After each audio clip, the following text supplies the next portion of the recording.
तो चलिए स्टार्ट करते हैं। तंत्रिका आवेग का संचरण किस प्रकार से होता है। सबसे पहले हम कुछ बेसिक इन्फॉर्मेशन यहाँ पर देखेंगे इसको समझने के लिए।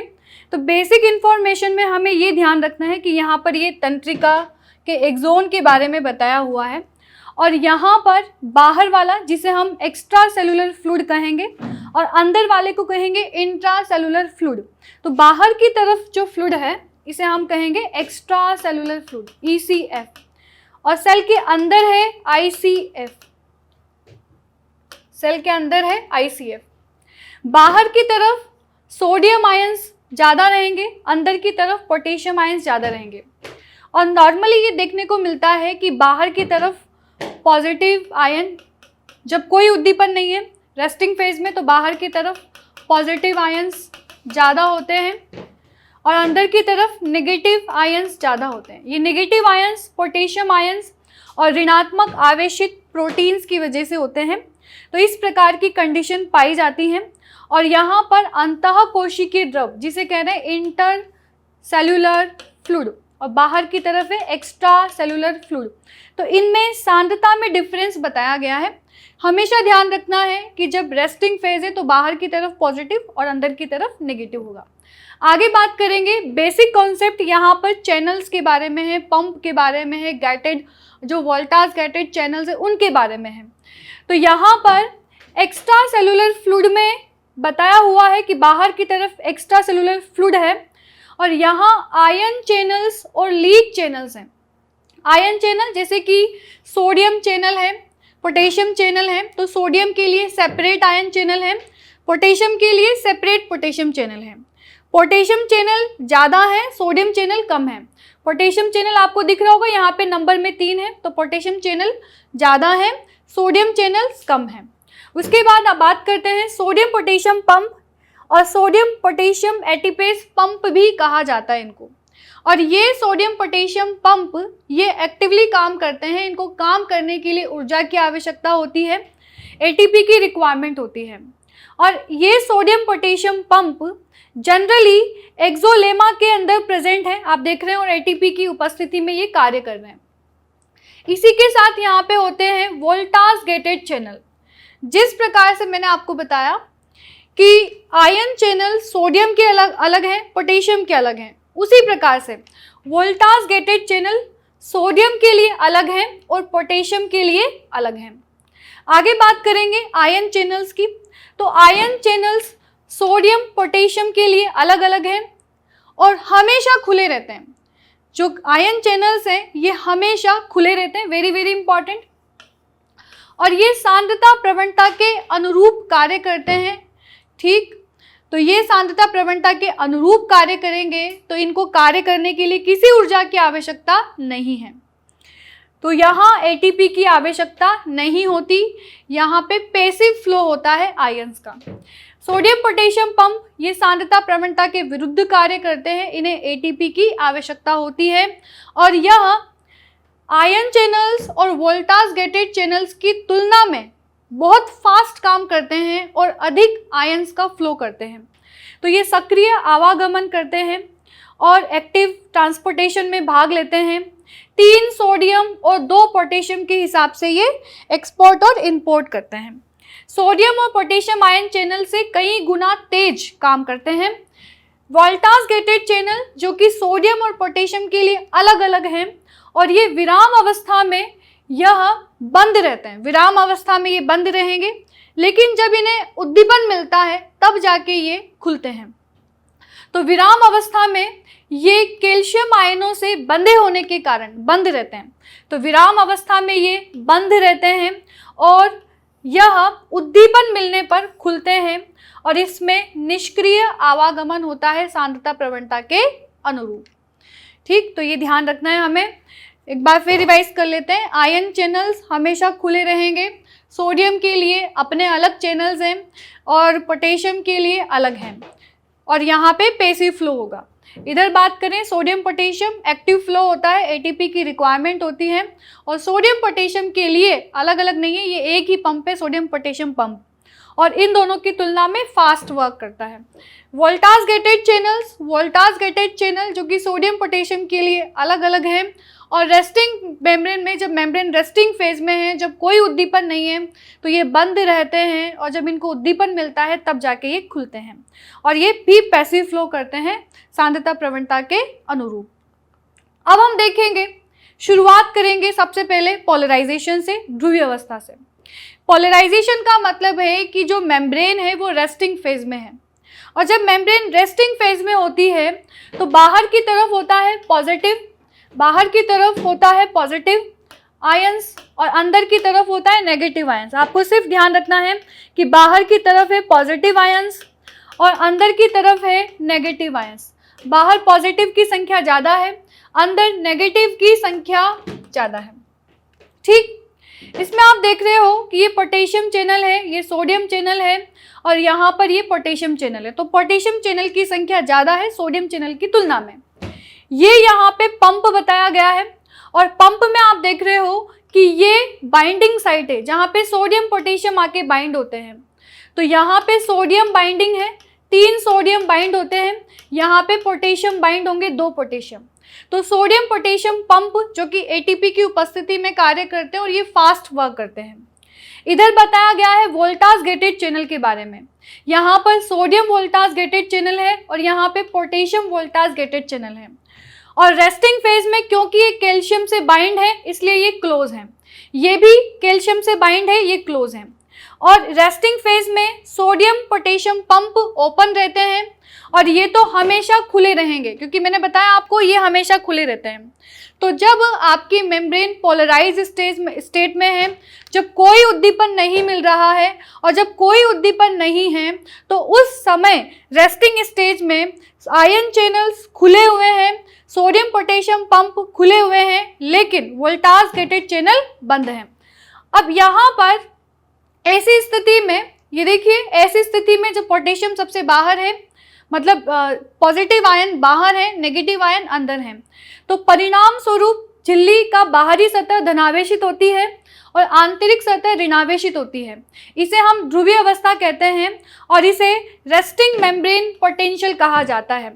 रेस्टिंग मेम्ब्रेन पोटेंशियल का जो पोटेंशियल डिफरेंस है ये -70 मिली वोल्ट होता है। इसका मान होता है -70 milli volt in resting stage.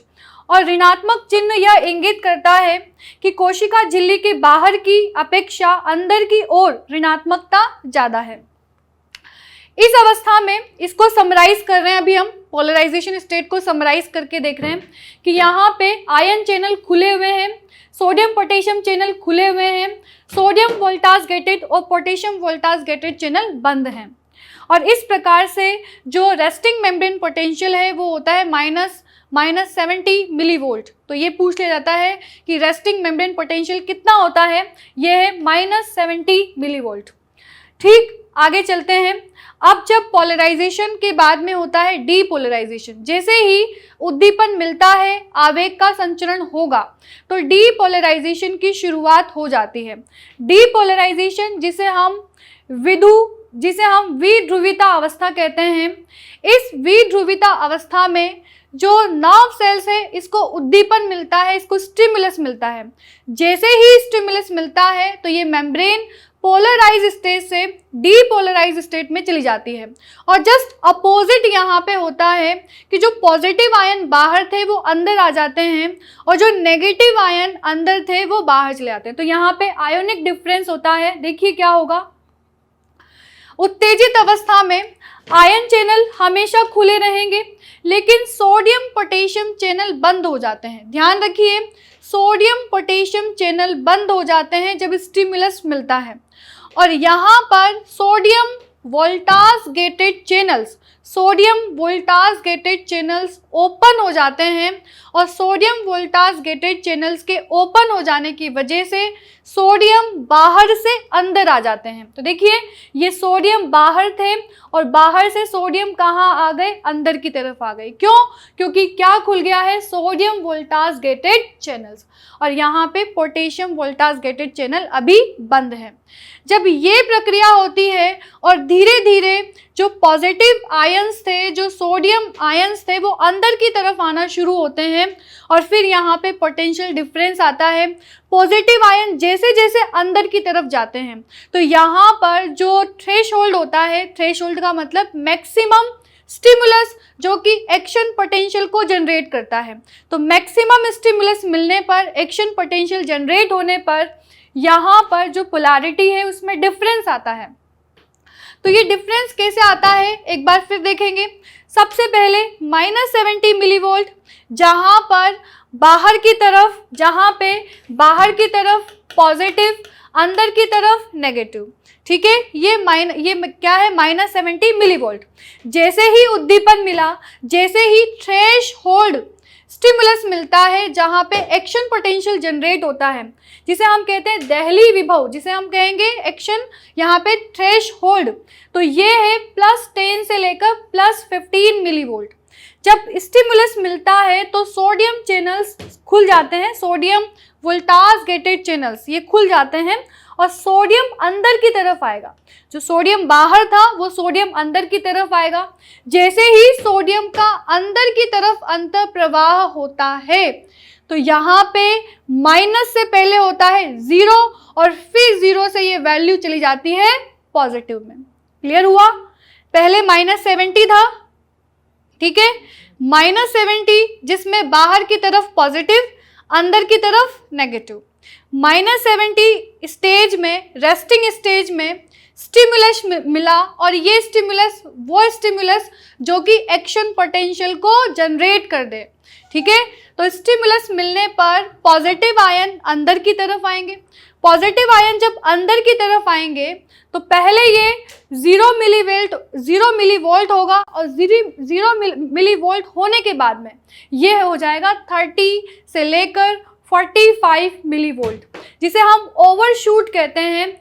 Overshoot वो स्टेज है जहाँ पर एक्शन पोटेंशियल जनरेट हो जाता है और उस स्टेज पे आकर मैक्सिमम पॉजिटिव आयन अंदर की तरफ आ जाते हैं। तो एक्सोन के अंदर maximum positive ions, maximum sodium ions अंदर की तरफ आ जाते हैं, तो उसे हम कहते हैं क्रियात्मक विभव एक्शन पोटेंशियल, जिसकी वैल्यू यहाँ पे ओवरशूट में है +30 से लेकर 45 मिलीवोल्ट। इसको यहाँ पे आप देख रहे हैं, ये मैंने बता दिया है। और अब हम आगे की तरफ चलेंगे। ठीक आगे की तरफ ये पूरा मैंने आपको बता दिया है। यह विभव क्रियात्मक विभव कहलाता है। इस अवस्था में एक्सोलेमा आंतरिक सतह पे धनात्मक हो जाती है और बाहरी वाली सतह पे ऋणात्मक हो जाती है। तो यहाँ तक क्लियर है आपको? बहुत आसान है। पोलराइजेशन, फिर उसके बाद में डीपोलराइजेशन, ये क्लियर हुआ? ठीक, तो अब हम बात करेंगे रीपोलराइजेशन की। तो यहाँ तक कंप्लीट हो गया। पुनः ध्रुवीता अवस्था, जिसे हम कहते हैं रीपोलराइजेशन।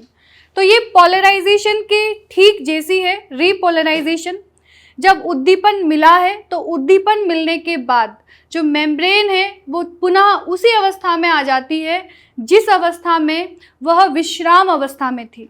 तो यहाँ पर जो सोडियम चैनल्स थे, sodium Voltas gated channels, sodium Voltas channels ये बंद हो जाते हैं और सोडियम वोल्टाज चैनल बंद होने के बाद में पोटेशियम वोल्टाज चैनल खुल जाते हैं। तो यहाँ पर सोडियम वोल्टाज चैनल बंद होते हैं और पोटेशियम वोल्टाज चैनल खुल जाते हैं, जिससे मेम्ब्रेन में बाहर की तरफ पोटेशियम ज़्यादा हो जाता है और वापस अंदर की तरफ नेगेटिविटी आ जाती है, नेगेटिव आयंस आ जाते हैं। तो देखिए यहाँ पे पुनः ध्रुवीता अवस्था में ये चैनल्स हैं, potassium channel, sodium channel, potassium channel, ये तो हमेशा खुले रहेंगे। और साथ ही साथ मैंने आपको बताया था सोडियम पोटेशियम पंप, ये सोडियम पोटेशियम पंप ये तभी बंद होते हैं जब उद्दीपन मिलता है, लेकिन जब उद्दीपन यहाँ पे ख़त्म हो रहा है तो ये वापस खुल गए। और यहाँ सोडियम वोल्टाज गेटेड चैनल ये बंद हो गए, ये देखिए बंद हो गए, और पोटेशियम चैनल यहाँ पे खुल जाते हैं और बाहर की तरफ पोटेशियम चैनल चले जाते हैं। इसी अवस्था में मेम्ब्रेन के बाहर पॉजिटिव, अंदर की तरफ नेगेटिव, और ये तब तक चलता है जब तक -70 मिलीवोल्ट ये जो डिफरेंस है, आयन का जो डिफरेंस है वो इतना ना हो जाए।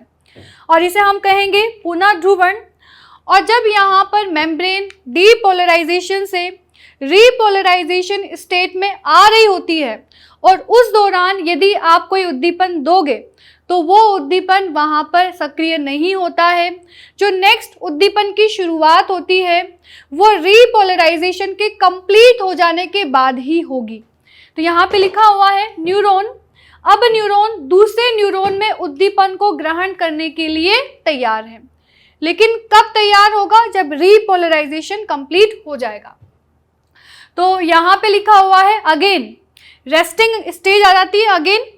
तो यहाँ आयन चैनल हमेशा खुले हैं, sodium potassium pump as usual ये खुल जाएंगे, ये बंद हो जाते हैं और ये खुल जाते हैं, और बाहर की तरफ पॉजिटिव और अंदर की तरफ नेगेटिव आ जाता है। और जो यहाँ पर झिल्ली का विभव है, जो यहाँ पर जो वोल्टाज डिफरेंस है, यहाँ पे हो जाता है -70 मिलीवोल्ट।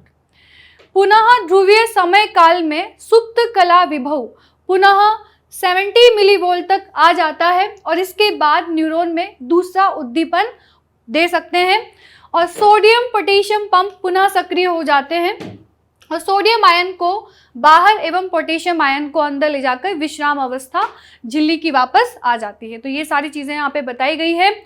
और अब हम देख लेते हैं ग्राफ को। तो जो अभी तक हमने देखा उसे हम ग्राफ से भी समझ लेते हैं, लेकिन उससे पहले समराइज कर लेते हैं कि अभी तक हमने क्या क्या देखा है। पहले हमने देखा पोलराइजेशन स्टेट।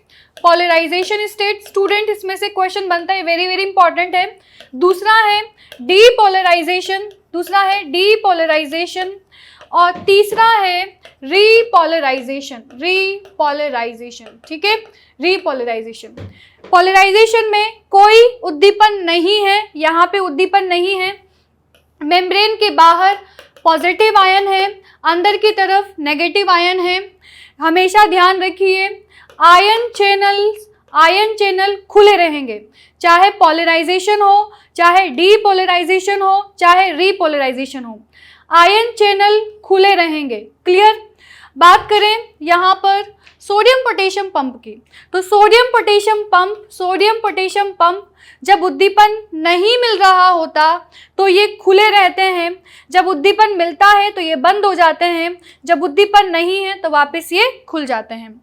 और अगर हम वोल्टाज गेटेड चैनल्स की बात करें तो सोडियम वोल्टाज गेटेड चैनल, यहाँ पे लिख देती हूँ मैं, सोडियम वोल्टाज गेटेड चैनल और पोटेशियम वोल्टाज गेटेड चैनल। तो शुरुआत में ये दोनों बंद हैं, सोडियम वोल्टाज गेटेड चैनल भी बंद है, पोटेशियम वोल्टाज गेटेड चैनल भी बंद हैं। जब उद्दीपन मिलता है तो सोडियम चैनल खुल जाते हैं, पोटेशियम बंद रहता है।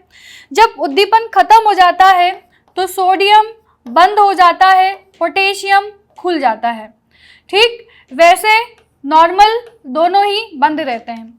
ये बातें आपको ध्यान रहेगी। जब डीपोलराइजेशन है तो मेम्ब्रेन के बाहर नेगेटिव, अंदर पॉजिटिव। जब रीपोलराइजेशन है तो वापस बाहर की तरफ पॉजिटिव, अंदर की तरफ नेगेटिव। इतना आपको ध्यान रखना है, इससे ज़्यादा आपको ध्यान नहीं रखना है। ठीक है, जब हम पोलराइजेशन स्टेट की बात करते हैं तो पोलराइजेशन स्टेट में आपको ध्यान रखना है कि यहाँ पर जो रेस्टिंग मेम्ब्रेन पोटेंशियल है ये -70 मिलीवोल्ट होता है।